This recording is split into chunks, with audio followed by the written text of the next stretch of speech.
I'm Jim Sheridan, Senior Management Consultant from Cornell's Organizational Development and Effectiveness team, and I'm here with a panel of just the right people for our discussion today. Joining us are Mary Opperman, the Vice President and Chief Human Resources Officer for Cornell University, where she serves approximately 18,000 staff and faculty on campuses in Ithaca, Geneva, New York City, and Qatar. Mary has a Master of Science in Organizational Behavior from Cornell and has been here since 1996, having served previously 13 years as in the HR function at Harvard University. So welcome, Mary. Also joining us is Professor Betta Mannix. She's from the Johnson College of Business. Her expertise is in the area of leadership, collaboration, and organizational teams. And she's been studying how virtual teams can be more effective for over 25 years. Her eCornell course on leading and managing global virtual teams launched just last year. So great to have you here, Betta. Michelle Artibee is the Director of Workforce Wellbeing out of the Division of Human Resources here at Cornell. Michelle is responsible for the university's Workforce Wellbeing Strategic Plan and related offerings. She has her Master of Business from Franklin University and has been with Cornell since 2008 after spending 8 years at Michigan State. And Susan Herman is the Director of Instructional Design at eCornell. Susan directs an instructional design group and collaborating with faculty and developing courses for eCornell. Susan's been working mainly remotely for the last 15 years and leading our virtual team for the past 5 years. She has great practical experience and invites her to offer us all in this realm. So welcome to each of our panelists. Welcome to each of you for joining us in this session today. And there are a couple of questions we'd like to ask you to respond to. I think they're up there now. Where are people calling in from today? And how are people feeling today? So please let us know how you're doing in those questions.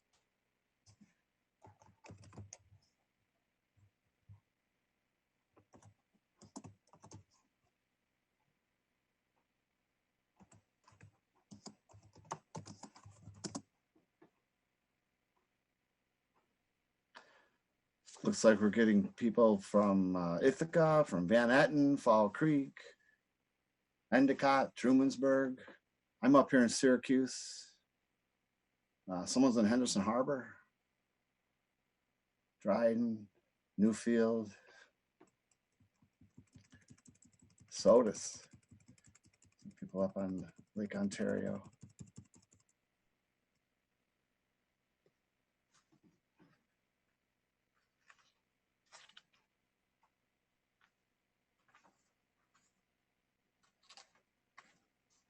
Brooktondale's joined us, West Hill. Good, lots of folks from lots of different places around.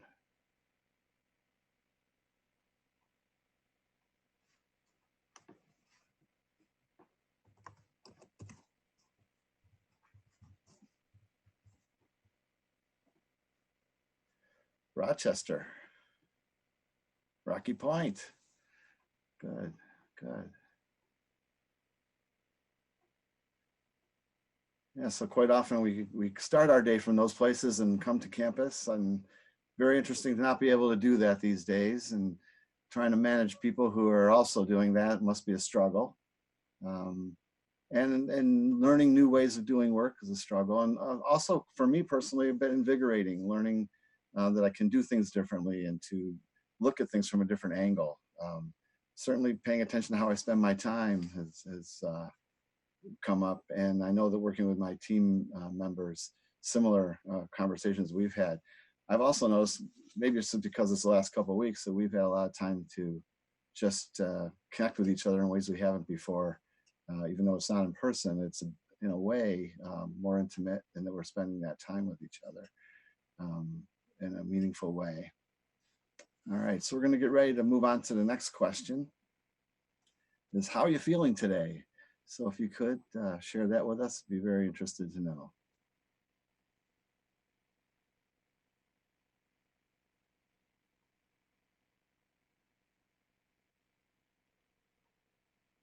Busy, overloaded, fair, stir crazy, productive, anxious, overwhelmed, inspired, showing up, nice. Happy the sun is shining. Yeah, if you can get out and take a walk, that's a good best practice that we would hear about today.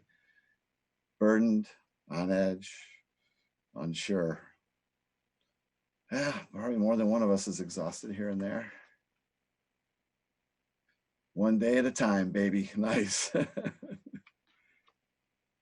As we learn how to do this. Very good. Trying to be a super mom and a super employee. Boy, seems to show up more now than it did before, even though it's always been true. Challenged, nervous, but hopeful. Yeah.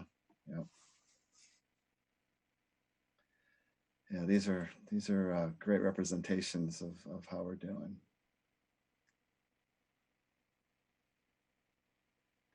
Someone mentioned that they told their work group to take a minimum 2-hour break outside today, do yoga or walk, and they would touch base later in the day. All right then. So thanks so much for that. Let's get back to our panel and start with our questions that we have. First up, we know this has been a time of rapid change for our workforce. Adapting to that can be really tough. So Mary, I'm going to ask you, do you have advice for managers as they help employees navigate this? Thanks, Jim, and I want to thank the experts on the panel. I'm really grateful that we're having a chance to talk about remote work. I'm not an expert on remote work. I'm learning. As you can see, I'm sitting in a spare bedroom with my grandson's changing table behind me. So what I guess I would say is, as I've reflected on this time, that we're all being asked to make a lot of changes during a really unsure period of time in the world. And so as we think about remote work, which is what we're going to hear a really lot about, I do want to acknowledge that we're trying in many cases to do it for the first time in an unprecedented worldwide health crisis. And so what we're hoping to be able to do is, I think we need to acknowledge that and recognize that that sits in our minds, and that part of being able to transition your teams and yourself to remote work is acknowledging we're doing it in an extraordinary period of time. The other thing I would say is what you often hear, and I bet what you're telling others, is to take care of yourselves. Recognize when you're beginning to feel overwhelmed. It's especially important for managers. We're asking you to be in touch with your staff, to talk to them. If you're overwhelmed and feeling like you're spinning, they will pick up on that. And so being aware of how you're feeling, being kind to yourself, not expecting yourself to be a superhuman in this period of time. And then the final thing I'll say, and so that we can get on to the people that are experts in this, is, I've been giving the advice everywhere I've talked about, manage the amount of time you watch the news. It's important to get the information from the news about the health situation that we're dealing with and the financial realities it's causing. But if you watch too much of it, at least for me, now I'm sure there are people who are different, sometimes that loop of information can be overwhelming. So manage that and be aware of what you can do that's an antidote to all of this, maybe listening to music or reading a book or FaceTiming with your friends. But that would be my last piece of advice. Thanks. Thank you. Thanks very much. So let's go to our next question, and perhaps Beta and Michelle, you could think about this a little bit. What's your advice for transitioning to a virtual team or remote work setup? Are there best practices to inform how to go about that? Thanks. Yeah, thanks, Jim. There are a few things, and it really, with people, I think you're exactly right, Mary, thanks for that people are also in a very unusual situation right now. So this isn't business as usual. Some people, obviously, as Susan's situation, have been working in virtual teams and in remote teams, all through this, and others are experiencing it for the first time. So those are big differences for people on top of where we are right now. So I'd say a few things. One is that there certainly are challenges to moving into a remote team if you haven't done it before, or if you haven't done it full time. But there also are opportunities. And so that might be the first thing I would sit down to assess is, what are the challenges that you might be facing, but also what are the opportunities here? And you mentioned some of them too, is that we're all learning new things and learning new things about each other. And one of the things is to understand that our team can be broader perhaps than we thought it might have been before. We're learning new skills. So that's another great opportunity. And I think that people can step up to lead in ways that they never had before or that we didn't expect before. So one of the interesting things about virtual teams is that we might not understand and know what kinds of expertise people are bringing to the table. And so you don't have to do it all. So when we ask the question, for example, how are we going to do document management? I might not be an expert on that, but somebody in my team might know a whole lot about Slack or Google Docs or Miro or one of the other great techniques that there is out there that we don't have to rely entirely on email. So take advantage of the expertise in your team and understand that these are opportunities, not just challenges. So that's the first thing I might say. The second thing I would say is that there's probably three main things to try to pay attention to. And this would go under the category of, you're kind of reinventing your team, if you will, and reinventing work a little bit. And so rather than just assuming that everything is just flowing right into the work as you used to do it, is to sit back and say, let's go a little bit slowly at first and to clarify, what are our goals and priorities? So what do we really want to be spending time on right now? Does the team as a whole understand those? And does everyone understand where they fit into those? So how is my purpose and what I'm doing every day fitting with what we're trying to accomplish as a team as a whole? So are we all on the same page with that? And then the second thing I think is really clear, and I know we're going to talk a little bit more about this in a bit, how are we communicating with each other? So you mentioned, how am I managing my time throughout the day? That also has to do with, am I expected to be responding to a text at midnight? When does my day end? And is it text or is it email or what's the media, for example? And how are we going to communicate with each other? Is it one-on-one? Are we always on video? There's a whole variety of things we need to start thinking about with the communication plan. And the last thing really has to do with an operating agreement. So how are we going to actually coordinate with each other? How are we going to make decisions and resolve things with each other? And we can sometimes talk about almost a team charter. If you've never used one before, honestly, you can Google it. There are many of them out there. And it just really is making it explicit how we're going to interact with each other in a living document nowadays that you can say, let's revisit this. If something isn't working well, let's go back to the drawing board and say, wait, there's a misunderstanding. Can we talk again about how we're coordinating our activities and what might be going well and what's not going well? Those are all great pieces of advice. Particularly like that team charter idea. Thanks for that. Michelle, what would you add? Hi, everyone. Nice to be here with you today. I'm thinking about you managing just all of your own personal life things, as well as trying to be a good manager for your team right now. So kudos to all of you for all that you're doing to try to juggle all those different roles.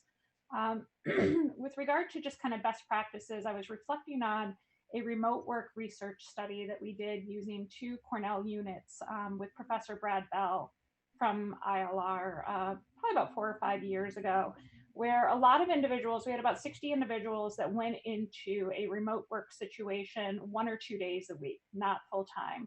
Important point. But it was very interesting having a good chunk of those individuals in hourly positions go through that transition. And managers, leaders were very nervous about this pilot and figuring out how is it going to work in the organization, even with some of the limited remote work that we were talking about at that time. And I can say that after a 2-year study, a majority of their fears were not realized, which was really, really nice to see. Right. The managers that were comfortable with managing performance based on output and tasks and things of that nature, and not just on if you can see somebody, adjusted to that change better than others. But some really meaningful conversations happened as a result of this pilot that allowed managers to start thinking about how they manage, and could there be some adjustments that would allow them to be more output focused, results oriented, is the term that we often use. So I think the other thing that we noticed throughout that, and this is what Betta said, was just adjust, adjust, adjust. The frequency of which you need to connect with your team the first week, the second week, a month later, is going to evolve as you figure out your new norms and what tools make the most sense for you. The other thing I wanted to just point out is that in addition to the fears not being realized by the departments, there was a reported reduction in work-life conflict for the participants. So, I realize that we are in very different times right now. I spoke with a full-time remote worker yesterday from Philadelphia. She's been remote working for, she said, 7-8 years now for Cornell libraries. And she said, Michelle, this isn't remote work. This is COVID-19. It is very different. Now her child is home with her full time. And she's like, this is a completely different ball of wax. So just really respecting that this is a pretty unique, as Mary says, unprecedented situation that folks are navigating. Yeah, certainly is. Okay, well, thank you. Let's go to our next question. What guidance can you share on virtual team communication? Methodologies, frequency, is it group, is it individual? When do you do which?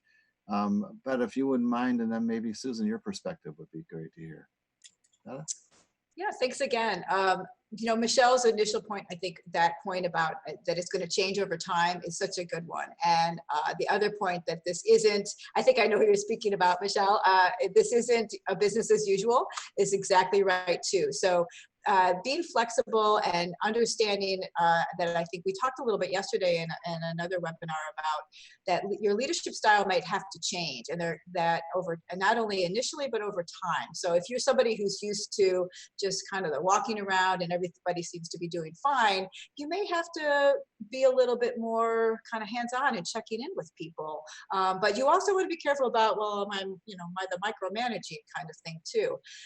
I guess at first I would say that we know a little bit of research on this that seems to show that there's some pretty good practices that have to do with short check-ins once a day. And these come from agile practices. So, and when I short, I truly mean short. So we know that there are stand-up practices that have to do with that quick 10-minute meeting where you get everyone together, and the stand-up agile practice is, what did you do yesterday? What are you doing today? And what's getting in your way? Those 3 questions. And everybody gets about 30 to 40 seconds, and I mean that long, very short, to give a quick rundown. And the what's getting in your way question is a good one that you might follow up with later, one-on-one. So if you have an obstacle or an issue, you as the leader of the team can help with that. That's a once a day. You might also be doing one-on-ones with your team members, and that might be, again, going back to Mary's really good point, that some people might need more, not only sort of emotional check-in, but also task-focused check-in if they're having a difficult time. And maybe that's once a week for some people, and maybe it's more often for others at the beginning. And so that you might be thinking a little bit about in terms of managing that over time. Some of the other best practices I would say is plan. So you're planning for formal and informal meetings. You should have an agenda for every meeting that you do. You should also have deliverables and accountability. So what are people meant to do at the end of those meetings, and follow that up with, if you think about formal task-oriented meetings, with what is my understanding of what we agreed to and what is everybody producing. I'd also say be a little bit wary about having meetings for the sake of having meetings. So we tend to be thinking, well, we have to all meet because I'm not seeing people. But I would say that most of the time when we think about meetings, those should be for problem solving and creative solutions, those kinds of things, not necessarily for long updates. So that can be done asynchronously. So using something like a Google Doc, if you don't know what that is, probably someone on your team does, rather than sort of having everyone give you 20 minutes of this is what I'm working on, et cetera, et cetera. So be prudent about what kind of meetings you're having. And then lastly, I'll leave this, but I don't want to leave off the kind of social piece, and maybe we'll talk about this a little bit later. Not all meetings are just task focused. So being careful about making sure that you're attending to some of the social unity piece as well is going to be important. I think that's critical too. And I'm sure others will talk about that too. Great. Thanks, Betta. Susan. Sure, thank you. So some of the things that we do that we find very effective are not going to be high tech. They're actually very simple. Betta mentioned shared Google Docs. Those are really helpful as a shared to-do list. Everybody can go in and mark, I did my part, I have a question, and we can all work that way. And it almost becomes like a shared bulletin board for project work. It's simple and it's easy, and it doesn't take a heavy lift to learn how to do it, but it really streamlines both communication and helping people feel like they're on top of what needs to be done, and they're seeing what others are doing, and that disconnect sort of dissipates. I think in terms of methods, we like Slack. We use Slack a lot at eCornell. So we use it both for those quick check-ins, how you doing? Do you need anything? Quick little hello. But also we have dedicated channels for projects. We have dedicated channels for teams, dedicated channels for, could be a 2-day long initiative, but all the team members are going to be in it, and we can Slack throughout the day just constantly. We were a little slow to adopt it. Once we got the hang of it and people got it very quickly, we all embraced it, and it's become something that we rely on a lot. So I would encourage people to use Slack and use it in different ways if you're not used to using it now. I would say, there are differences in, as others have mentioned, in having, for instance, just a Zoom call, which we have all day long at eCornell. It is different than having a meeting in a room. For one thing, people are staring at your face in a way that they're not when you're sitting side by side, and they're looking at your face, and you have to be very aware of what you're consciously putting out there with your face, because they're not picking up on those nonverbal cues of being in a room together and picking up on your energy level. So one thing you have to do, I think, is over communicate. Say things verbally that you might not say explicitly if you were just in a room together, so that people are really knowing where you're coming from. And I'll give you an example. If we're in a room and there are 10 people trying to contribute to brainstorming a solution, Zoom can be maybe not as easy as it would be if you were in a room together. So it's quite helpful if you have some boundaries put into place in advance, team norms. Like, for example, today, Jim is leading us through. He's our facilitator. He's calling on people. It's predictable. We know who's going to speak. We know we're getting a turn. We know when we're expected to participate. If we didn't have that, it would be quite confusing. We'd be speaking over each other. No one would know when it's their turn.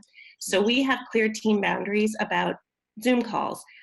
We establish a leader who's going to lead the call, who's going to call on people. We use the chat function. I'd like to say something. Call on me next, please. All those sorts of things really help to not let it just be a free-for-all and have someone be left out. Sure. So I hope that helps. Thanks. That was very helpful. Thank you. So why don't we stick with you and have you react to this? What else works in engaging your team remotely? You started out with, it's not just the technology. What else you do? Yeah, so others have said, during COVID-19, everything is different. Everything has changed. One thing that we've had to do, and we learned this very quickly, is that people's anxiety is up to here. Not a day has gone by that someone hasn't called me crying, and they're not crying about the work to be done. They're crying about everything else in life that is so difficult right now. So right now what we're doing is more check-ins, more opportunities. We're building in more chances for people to connect socially, but also trying to extend some grace and peace to people during this time. If you need to flex your hours, if you'd rather work from 6 in the morning before your kids wake up and get some quiet hours in at that time and flex in that way, that's perfectly fine. We are just trying to allow people to deal with life right now and get their work done as they can without adding to the anxiety by sort of amping it up and saying, I need you at your desk from 9 to 5.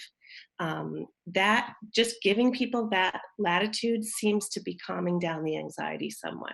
So just as others have said, adjusting in the moment, connecting with people, finding out what they need. Some people need to talk a lot throughout the day. Others are saying, I don't want one more Zoom meeting. I want to get out of the house and walk my dog at lunchtime and not be on screen. And I need that physical break. So just kind of taking the temperature of each person and responding to who they are and what they need that day, which may change. We found that helpful, and again, just a lot of communication. What do you need? What does everybody need? What's working? What's not working? And it's constant. I also think setting a tone myself of predictability for the team. They know when I'm available. They know, you can call me on Sunday, but I may not answer the phone, because we need to have those boundaries of, and I need to be the leader in setting those boundaries. So I try to do that too. Yeah, that's it. Anyone else on the panel want to make a quick comment on that? What have you seen, even if it's over the last couple of weeks, that's working? I would like to chime in a little bit. One of the things that comes to mind for me is with our very diverse workforce and accessibility considerations of folks that need things. I think the types of accommodations and the ways that we've supported people may look a little bit different with some of this influx of online meetings as well. So, and I'm not just talking about if somebody is completely blind or completely deaf. You have all range of impairments of what folks need. So great to have captioning today. If you're having a virtual meeting and you're sharing something on your screen, talking through what's on your screen to help people with their understanding with that. If they're checking on a child in another classroom and doing their best to participate, they might not be able to be right in front of the screen right at that time. And that's just a way that you can bring everyone together for whatever life needs they might have. The other thing I think about is not making too many assumptions about how people showed up in the workplace and that they must be showing up in the home environment in exactly the same way. The thing that comes to mind for me is introverts and extroverts. We joke about that a lot in the workplace. And I've heard some people make assumptions about, the introverts will be perfectly happy in this remote work environment full time. The extroverts are going to miss everyone else. That's not necessarily the case.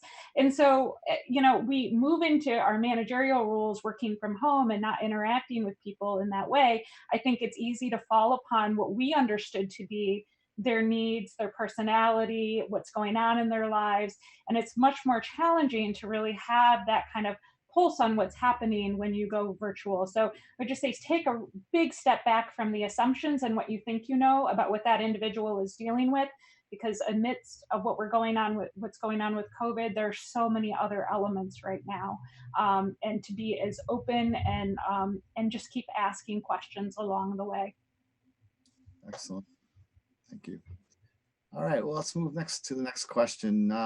How can managers support their own well-being and that of their team during this transition, or working remotely? Mary, what would you say about that? Thanks, Jim. So let me start by saying that for some of you, your work transitions more easily to remote work than others. I think it's important to acknowledge that a few weeks ago, actually only, the work was coming at a lot of areas. So if you were supporting students or faculty, if you had any number of jobs on the campus, I'm going to use an old-fashioned term, but you work from your inbox, right? Whether it's your email inbox or your phone calls or whatever. And in some cases, that's still going on. But in other cases, that kind of work, because of the disruption that's happened on the campus, has fallen away. And so the first thing I would say about taking care of yourself and your team is to take that step back. You've heard that from others, and look at your work from a different angle. There's still plenty to do. Every time we have a training program in the Leadership Academy, I spend time with people to ask them how they're doing and to answer questions. And every single time people say, I'm bogged down, I'm overwhelmed, I can't get everything accomplished. So there is important work that you have been being forced to set to the side, not make work, real work. Involve your teams in figuring out what that is, and use this pause that we have right now in the activities of the campus to organize that work. Use the great advice you're being given here as to how. I do think giving people an opportunity to both say what that work is and then actively participate in making it happen may be the best way to help people know that we see them and that we value what they're doing. Excellent. Thank you. Would you add anything to that, Betta? I think that I would tag on to one of the things that Mary said, which is, and I think this came through in some of the other comments, which is that we are, we're human too. And some of us as leaders, we may have people coming to us with a variety of different kinds of needs. And when we're asked to be might be asked to be all things to all people.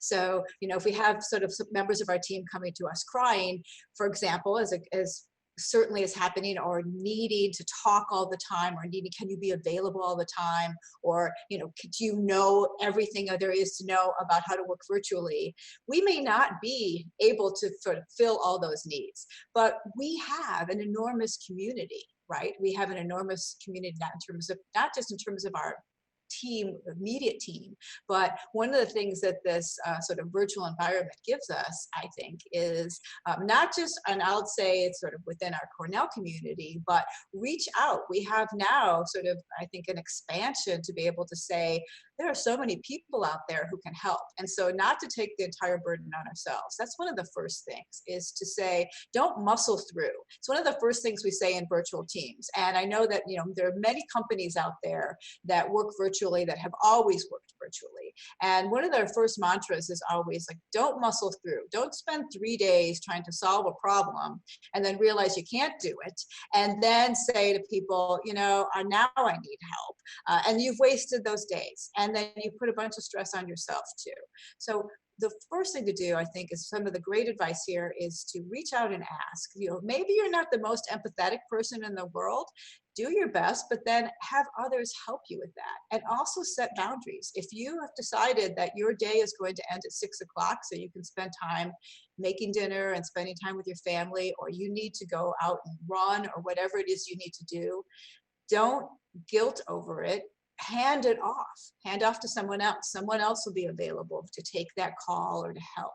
So I think that is hugely important, and even in all the time, but even more so now.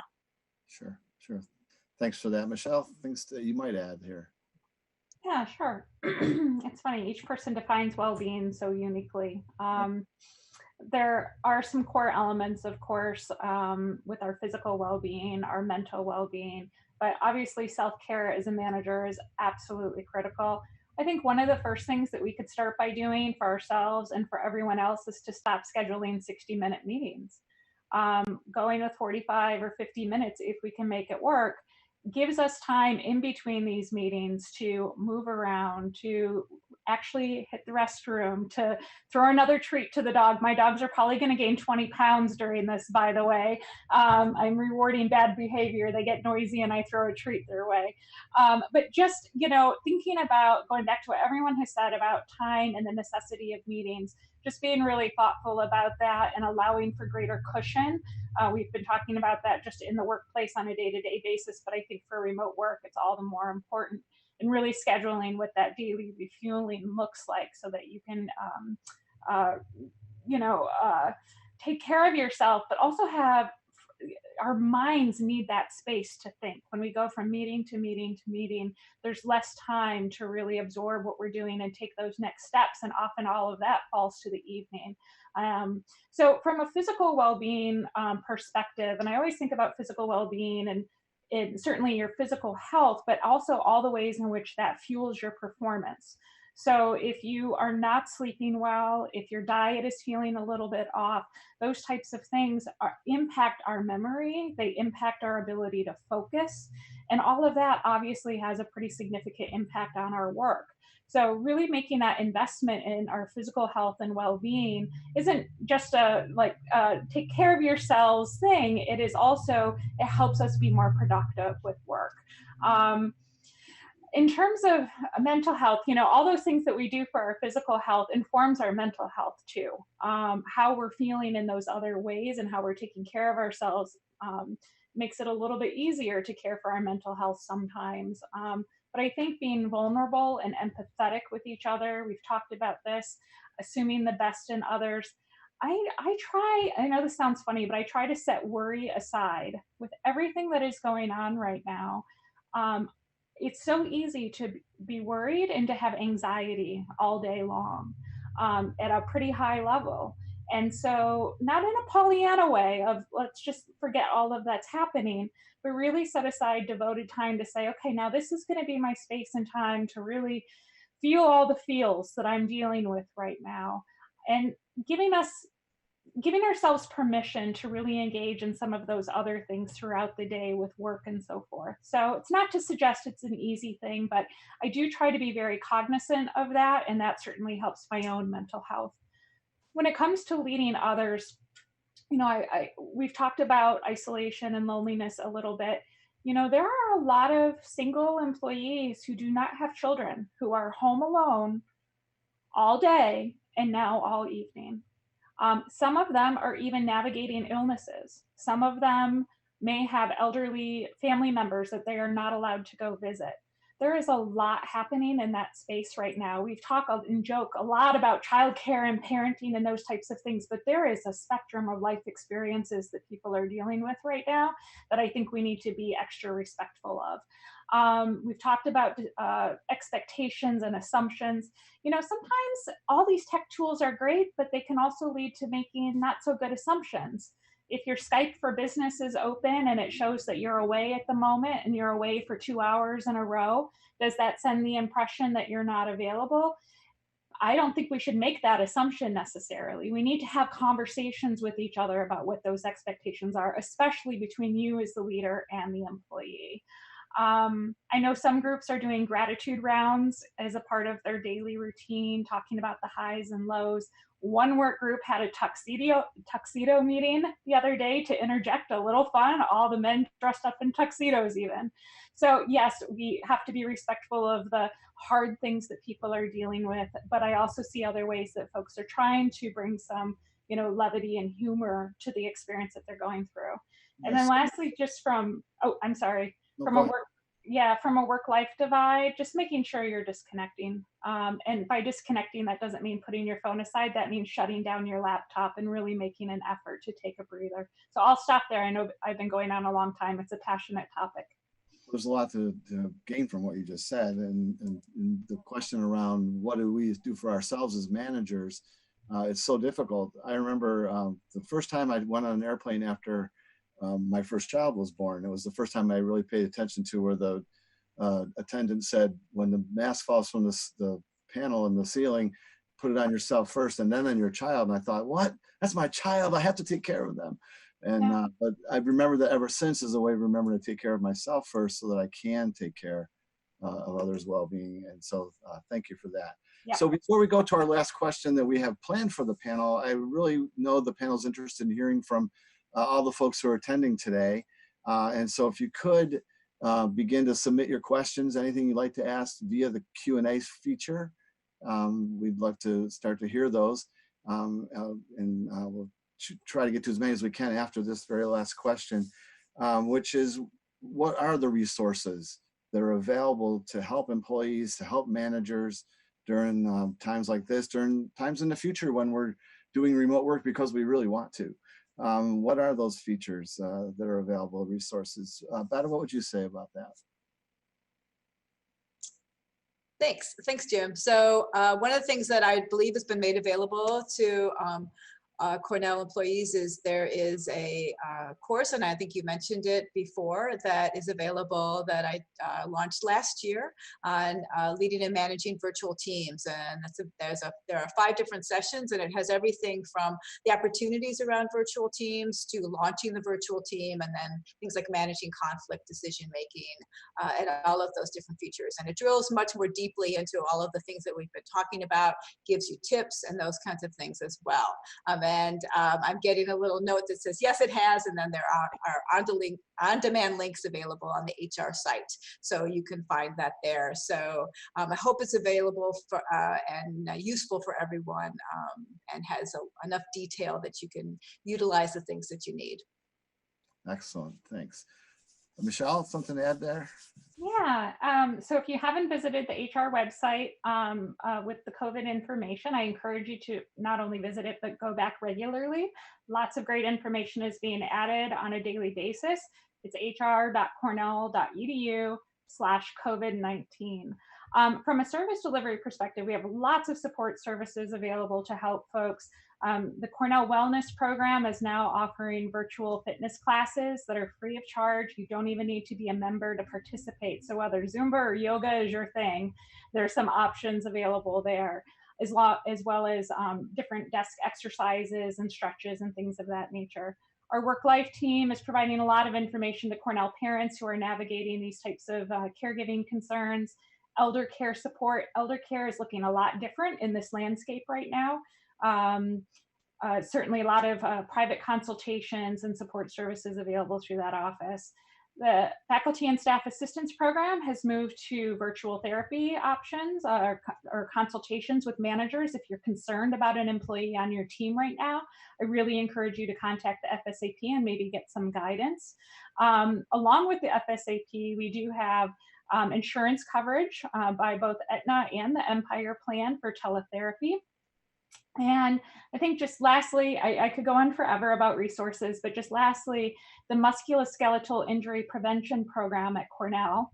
I got the word right. I always wonder if I'm going to. Musculoskeletal does ergonomic assessments, and they are now doing those virtually to support people. So you can use, live conversation. You can take pictures of your work setup. They will offer support in that way. And we recorded a webinar for folks to watch to get a little bit more guidance on that. So if you have any questions about resources or you know of one that you think we should be promoting, please contact me at wellbeing@cornell.edu. We're more than happy to work with you. We want to work with you. Thank you. Susan, anything to add from your perspective, having done it for 5 years with trying to manage that team? Yeah, one thing, Michelle mentioned loneliness, which I think is really key right now, really critical, that need to connect with people. So I'll just mention, if it's helpful, some of the things that they're doing at eCornell, just these things have happened sort of organically from the group. To find ways to connect. People are doing happy hours by Zoom, 5 o'clock on Friday. Anybody who wants to can come to a happy hour. Lunchtime get-togethers. Maybe somebody has, a slideshow from their last vacation that they can share, and everybody can brown bag and just come together. And it's not about work, but it's just a chance to visit and talk. Coffee breaks together. Who wants to have coffee with me this morning? I just want 10 minutes to hang with somebody, kind of a buddy. Those things are, I think, quite helpful, and I know they're helpful because we're not pushing them into the team. The team is coming up with them on their own and asking for them and initiating it. So those are some ideas that people might find helpful to suggest to their groups if they're looking for connection. I appreciate that. And Mary, anything you would add about resources the university has to help managers people through? Yeah. Thank you. So there's a ton of resources on the HR website. Thank you to Michelle and so many others for putting them there. I know that can sometimes seem a little overwhelming, so I thought it was great that Michelle gave you the email to contact if you have questions. But take a look at those and let us know if you have any suggestions for other things. One of the things we've been trying to do is put out videos, just short videos on things that we think people will appreciate seeing. Those are starting to come out now. It's been a couple silly ones from me, but I think the quality ones are coming out shortly. And I do want to just add one thing. Michelle made the very important point about people who feel isolated or lonely. Please, please, please, as managers, pay attention to the people who are new. They don't have necessarily any social connections yet in the community. So I'm sure they're trying to connect with their family and friends who are elsewhere. But it's hard to come to a new environment, especially if you're alone. And I just heard last night from someone who is actually split. So their family is in one place and they're here. So they're worried and they're alone. So if you have people in those situations, find out what they are and just take the point of letting them know. And then I think it might be good for either Susan or Betta or Michelle to talk about some of the things that we've been pointing to, the specific opportunities that are being pointed to. Okay. Is this a good time to do that now, or should we hold that? I think so. I think there's a comment about CTI and then the Zoom training webinars. So maybe someone can just touch on those quickly. Okay, so the question was, is there a course available in CU Learn or anywhere else to help with learning to train staff with Zoom? And Susan mentioned CTI. Betta loved CTI as well. And Michelle's mentioned in this chat that there is Zoom training webinars offered by Zoom. Anyone want to comment more on any other resources you know about for that? Yeah, I would just add that the CTI website is very, very good. It's very easy to follow, and it gives you all sorts of different resources. It's everything that you really need on Zoom, and anything that you also might need around a whole variety of different ways, not just Zoom, but all different sorts of ways of working virtually, synchronously, asynchronously. It sort of walks you through a variety of different ways in which that you would like to work. You can create videos, you can create voiceover PowerPoints for people, how do you use a Google Doc, so many different things, and they're very, very simple to use. So I would absolutely just say that they have done a phenomenal job, and absolutely point people to them. I've also looked at the Zoom does a good job as well, but I might start with CTI because it has so many resources there. And just for those who don't know who CTI is, the Center for Teaching Innovation at Cornell. Thank you. Very good. So a question came up earlier as a follow-up, Betta, to your suggestion that people have stand-up meetings for about 10 minutes every day. And they're wondering how many people is about the right amount of people where you can make that work? What's the ideal number for that type of meeting? Do you have a sense of that? Yeah, that's a good question. So I generally tend to think, again, and I really like the advice of having the structure. Susan and Susan can certainly chime in here too. Structure is really important, I think, too. I would tend not to want to have that kind of a meeting more than approximately 8 to 10 people.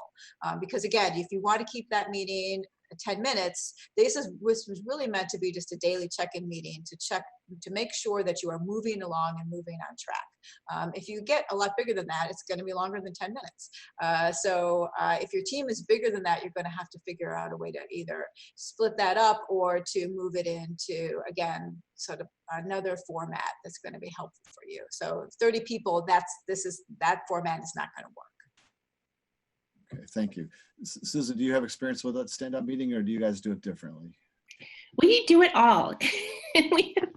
We've done every variation. We have every 2 weeks a very large meeting of a department that's for an hour, and there are about 60 people in that room on Zoom.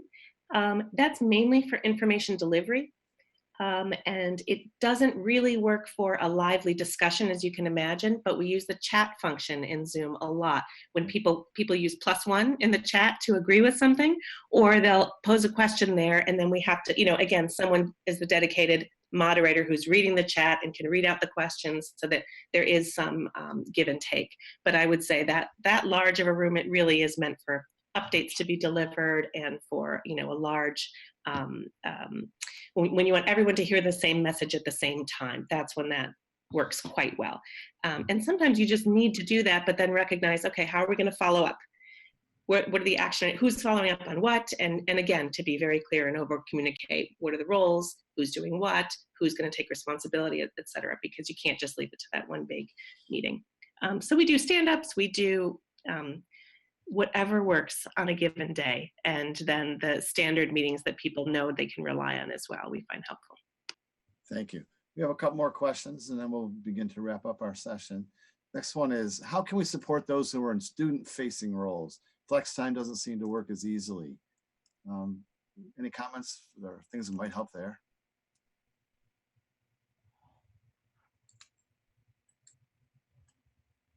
Is the question related to student-facing roles that they're conducting the work somewhat virtually, or they're completely on campus right now and they're considered essential personnel. The essential personnel piece, perhaps Mary, you would want to talk about.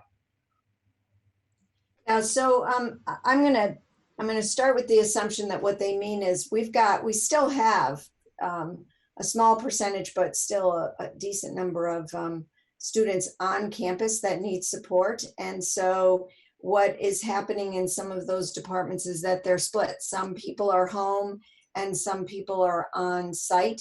And it is, in fact, much more difficult for them to be able to employ these in a perfect way. If you're on site right now dealing with some of the student facing issues, it goes back to the fact that this was, this is a disruption, right? This isn't necessarily a planned way we intended to do this work.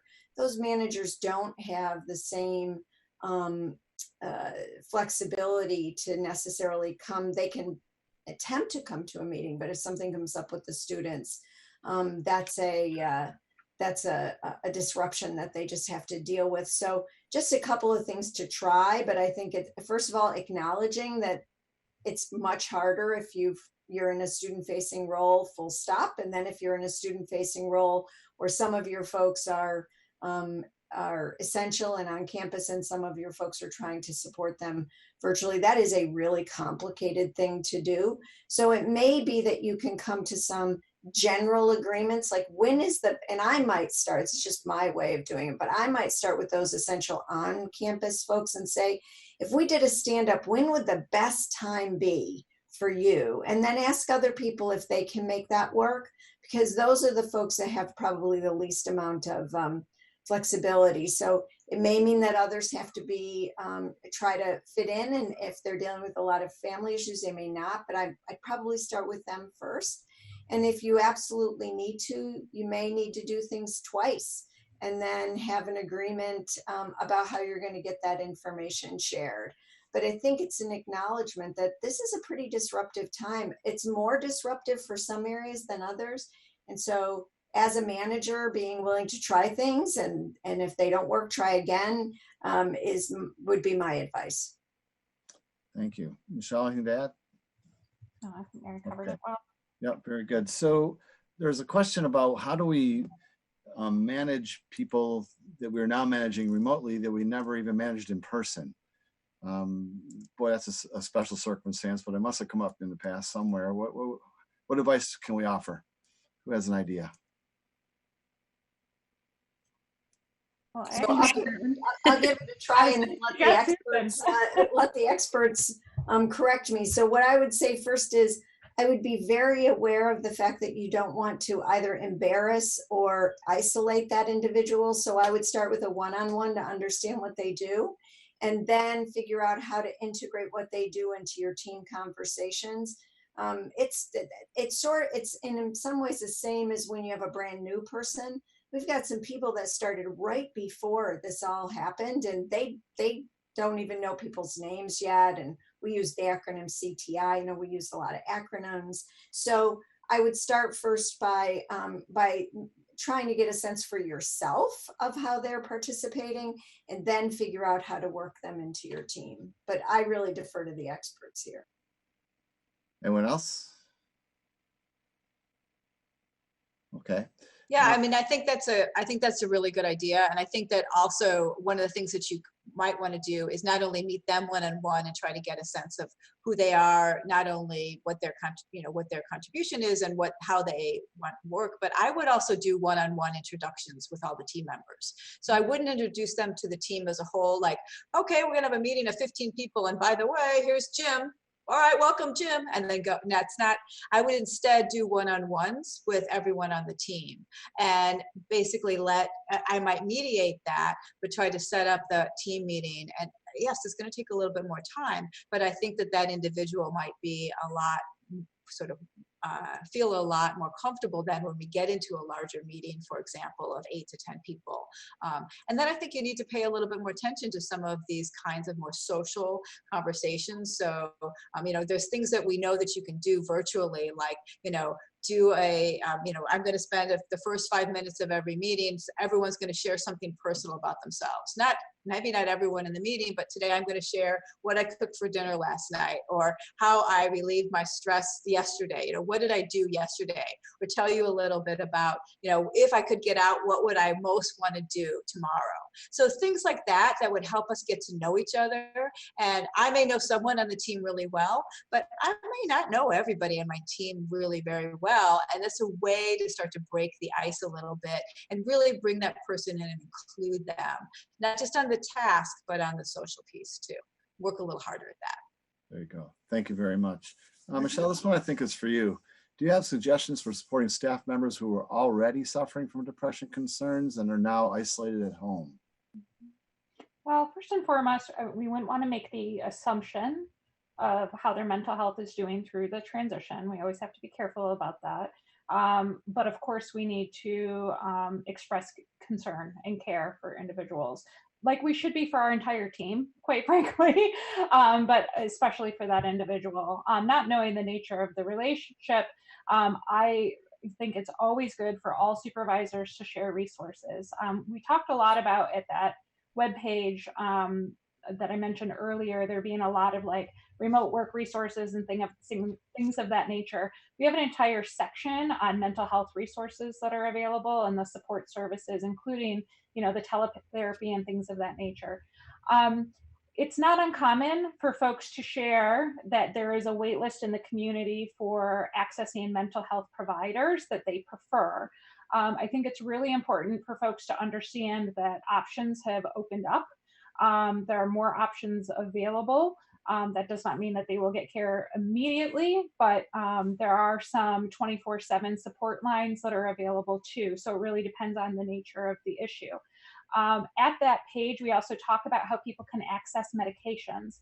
So for instance, this individual is isolated and they're taking medication to manage their depression or anxiety. If they can't access those medications, that could be really concerning. So again, going back to making sure all folks know about those resources that are available, and not just sending people a link and saying, hey, check it out isn't enough. In this time and environment, we're all really busy. I think we need to point out what it is about those resources that we want folks to know and understand. And then lastly, folks can take a medical leave if in discussion with their physician that for a health reason, which could be physical or mental health, a leave is necessary. And that's obviously kept private, and that's something that they work through with their physician, but there's varying levels of ways that an individual can be cared for. Excellent. Thank you very much for that. I'd like to thank everyone for their participation on this panel today. I'd like to thank everyone who's joined us for their interest in being the best possible manager they can for themselves as a manager, but for the folks that they're working with and for the work of the university. Thank you so much. Thanks, a special thanks to Mary and to Betta and to Susan and to Michelle for making your time available today. I'd also like to thank Becky Hill, P. Garcia, and Dom for their work behind the scenes here and bringing this to you. And thanks once again, and we'll end here. Take care, everybody. Have a great day. Thanks, everybody. Bye-bye. Bye-bye.